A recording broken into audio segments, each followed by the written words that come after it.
नमस्कार मंडळी, आज आपण करणार आहोत आळूची वडी. आळूच्या वडीला लागणारं साहित्य मी एक 10-12 इथं आळूची पानांच्या शिरा काढून घेतलेल्या आहेत. आळूच्या पानाच्या शिरा काढल्यानंतर मी पानं चांगली स्वच्छ धुवून घेतली.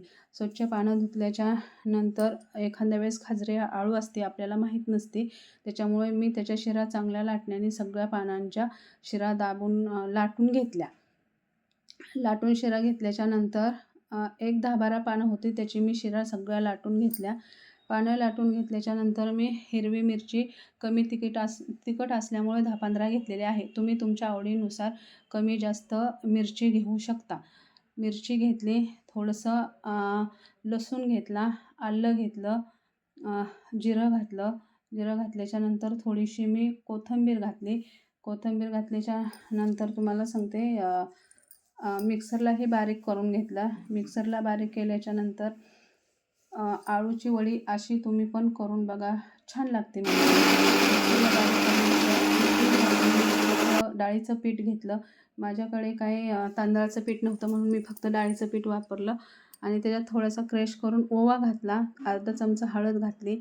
हळद घातल्याच्यानंतर आपण बारीक करून घेतलेला त्याच्यात हिरवी मिरचीचं वाटण घातलं आणि 2 चमचे चिंचेचा कोळ घातला.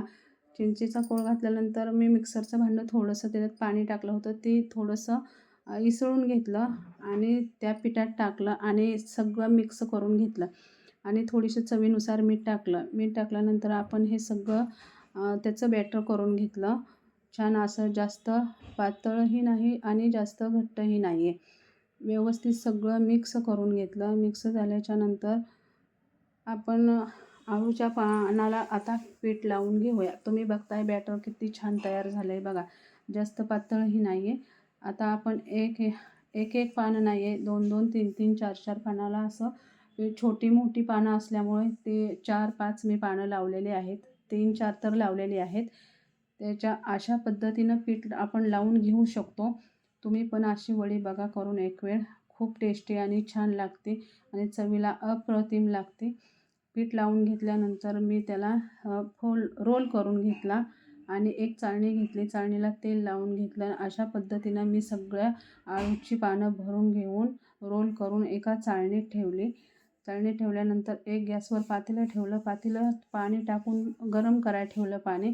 त्याच्यानंतर वड्याची चाळण पातेल्यावर ठेवली, त्याच्यावर ताट झाकलं आणि त्याची वाफ जाऊ नये म्हणून त्याच्यावर थोडंसं वेटेड काहीतरी ठेवलं. अशा पद्धतीने आपली आळूची वडी उकडून झालेली आहे. कढई घेतली, कढईत तेल घातलं. तेल थोडं गरम होऊ दिलं आणि अशा पद्धतीने मी आळूच्या वड्या कापून घेतलेल्या आहेत. जास्त बारीकही नाही, पातळही नाहीत आणि जास्त जाडही नाहीत. मिडियम साईजच्या मी आळूची वडी कट करून घेतली. आता एक एक करून आपण ह्या तेलात सोडतोय. तेलात सोडल्याच्या नंतर बघा, तेल पण छान गरम झाले, जास्त कडक पण नाही, जास्त असं थंड पण नाही आहे. मिडियम गॅस आहे, त्याच्यामुळं आपली आळूच्या वडीचा कलर बघा किती छान आला आहे मंडळी. एकदम खुसखुशीत आणि कुरकुरीत आळूची वडी झालेली आहे. आता मी एक एक करून अशा सगळ्या वड्या तळून घेते. वड्या तळून झाल्याच्या नंतर मंडळी आपण एका ताटात सगळ्या वड्या काढून घेऊ. बघू शकता मंडळी, अशा प्रकारे आपली आळूची वडी कुरकुरीत तयार झालेली आहे. व्हिडिओ आवडल्यास लाईक आणि सबस्क्राईब करा.